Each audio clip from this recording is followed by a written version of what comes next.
Have you ever felt? Are you listening? Damn. Welcome to another episode of Coffee with Kat. Today I will be answering the several questions that I received from my KeepGoingKat Sisters group along on my Instagram. People slid into the DMs with those questions and I'm ready to answer them now. But first I need my coffee. Much better.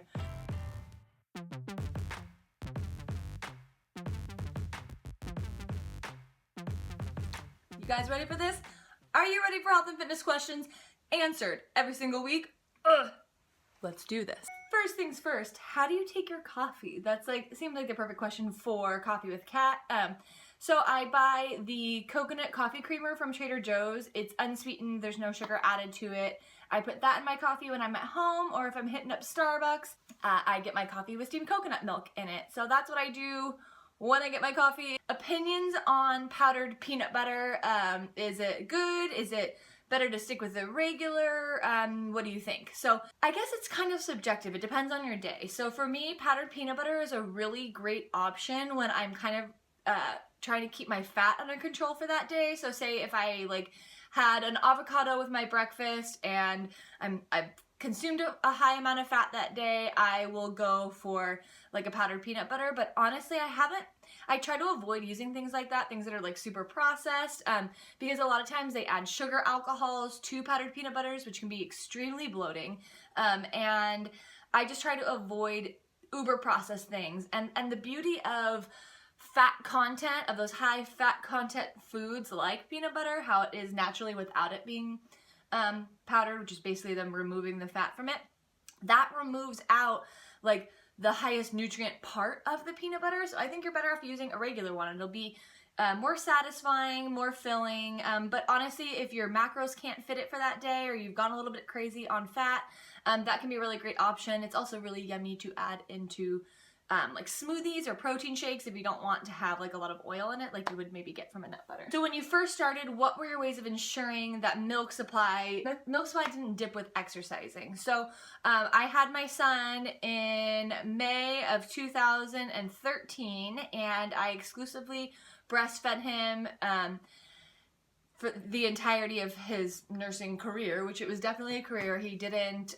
wean until he was just over 2. So we definitely had a long nursing stretch, and the best advice that I received, and it was actually from a friend of mine who's a doula, she told me that if you feel like your milk's not letting down, if you feel like it's not coming, make sure you're drinking enough water. Milk is over 90% water, so you have to make sure that you're staying really, really hydrated. More than my regular recommendation of half your weight in ounces. I would say you would need at least a gallon, if not more, if you're nursing. Another thing to really make sure that you're doing is not cutting calories too low. I mean, there's no reason to hinder your milk supply by trying to lose the baby weight faster. It's just not the best thing for your baby, in my opinion, and then not the best thing for you. The biggest thing that I did to make sure that my milk supply did not dip was I never cut calories low.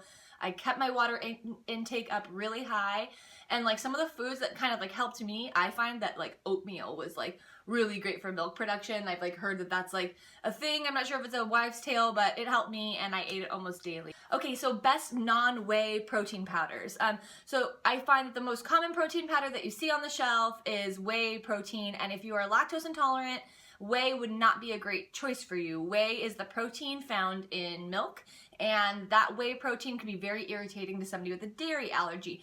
So something that I found, the protein powder that I really like About Time. Their vegan protein is really, really great. I also really like Terra's organic goat protein, as random as that is. It's really good. And I've also had really good success with egg white protein. So I think that with protein powders, they're so subjective.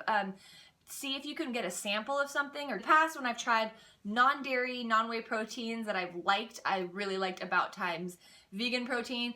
I'm not sponsored by them, not affiliated in any way, just thought I'd put that out there. It's just something that I had tried in the past and really like. Oh, how do you get motivated when you feel like you're in a funk?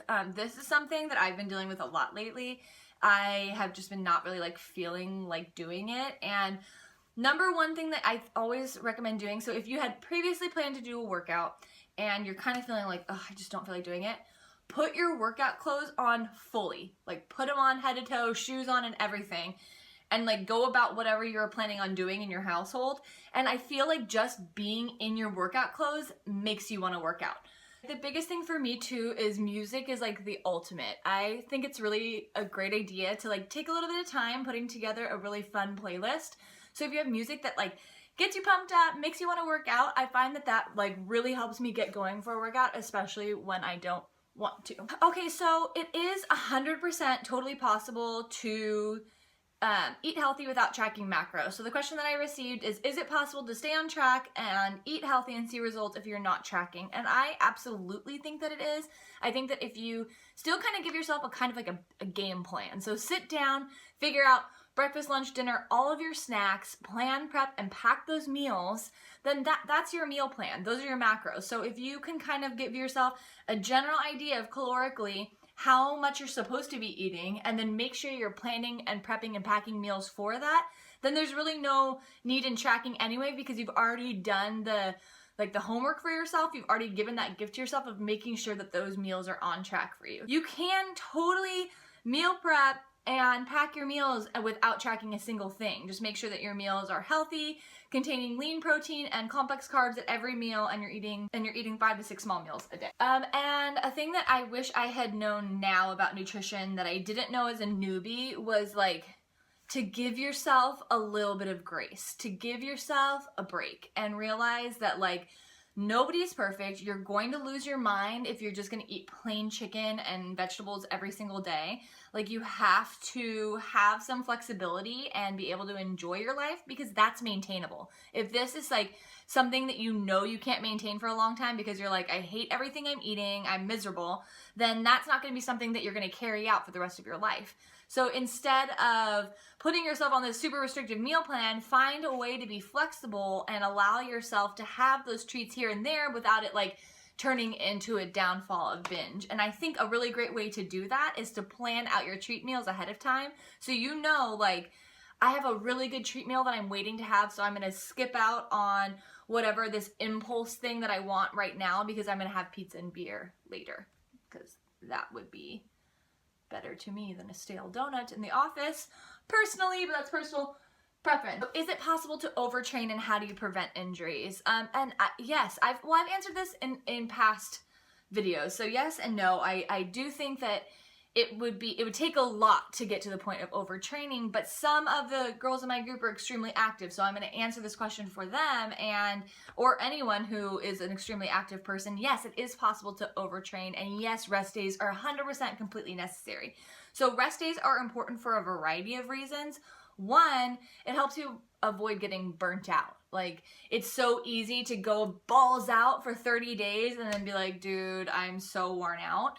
So give yourself those rest days to allow yourself to be ready to hit it again, because you've given yourself a little bit of time to rest. Another thing, it's really important to avoid overtraining with rest days to avoid injury. So if you're constantly hitting those same muscle groups over and over and over, your form for sure is going to be sacrificed in that, and that is a very easy way to injure yourself. So taking rest days is really important to avoid injury and allowing those muscles to recover. So whenever you're doing a workout, you're breaking those muscles down, and on your rest days is when those muscles are able to rebuild and recover. So it's very important to take those rest days. Please take them. But if you're on the other end of the spectrum where you're like, I barely can get myself to work out, a good rule of thumb is don't go more than 3 days without a workout. So, if you need to take a couple days off, that's fine, but avoid going that full 7 days without a workout, because then it kind of feels like you're starting over. How important, or at what stage did you start adding in supplements, and how important is it? So this is something that I was so overwhelmed by and honestly kind of terrified of. I was like,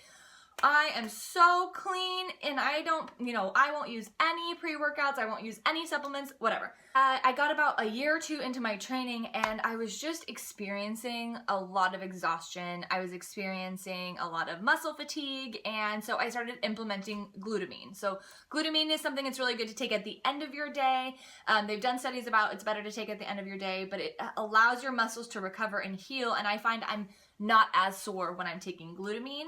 The other supplement that I take occasionally is pre-workout. So I use Stance Supplements pre-workout. It's a non-stimulant, no artificial colors. And I love this pre-workout because I love my coffee and I get my max amount of caffeine from coffee every day. And I didn't want to like sacrifice my morning cup of joe to have like banana flavored pre-workout. So pre-workout is something that I will definitely use. I'm serious. I love Stance's pre-workout. I don't get like any weird tingliness. I don't get any weird like itchiness. I've heard of like all of these weird side effects of taking other pre-workouts, and I haven't experienced any of that with Stance's supplements. I'm very, very happy with them. So I will put my link below with a little discount code too if you would like to try those. But if you're going to go to the store today and buy some supplements and you're a total beginner as far as supplementation goes, I don't think that pre-workout should be your first choice. I think that BCAAs or glutamine should be your first choice. So BCAAs are something that you sip on during, pre, post, and during your workouts. Kind of depends on the brand that you're using.